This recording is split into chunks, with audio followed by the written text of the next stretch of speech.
Hello, my name is Jim Berry with Technical Associates in Charlotte, and welcome to another version of Wall Chart Wednesday. Today we're going to be talking about Rotor Rub, which can be a catastrophic phenomenon that can affect machines of all shapes, sizes, and geometries. Today let's look at how you would detect Rotor Rub by looking at the illustrated vibration diagnostic chart. Here we're looking at Rotor Rub, we're looking at a waveform, we're also looking at it at a spectrum, amplitude versus frequency, not amplitude versus time. So I want you to notice a couple things about the waveform. Instead of being a nice sinusoidal waveform like so, it's going up and down, equally above zero and below zero.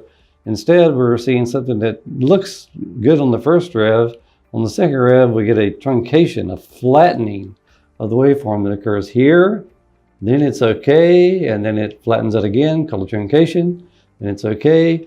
Well, if you look over, what are we seeing? We're seeing something occur once every 2 revolutions. Once every 2 revolutions, we're seeing the truncation.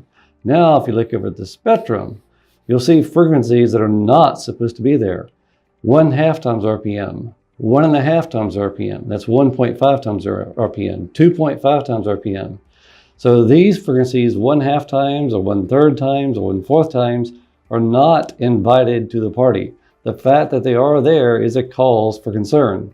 I want you to notice one other thing inside the spectrum that you don't want to see. That is excitation of the fundamental critical speed, which is evidenced by this large peak with a large or wide apron at the bottom. That's the fundamental critical speed. When you have Rotor Rub, you'll excite the fundamental critical speed as well as 1/2 times RPM, or maybe 1/3 times RPM, 1/4 times RPM. It's where you're running relative to the fundamental critical speed. If you're running very near the critical speed at RPM, then it would excite only 1 times, 2 times, 3 times RPM.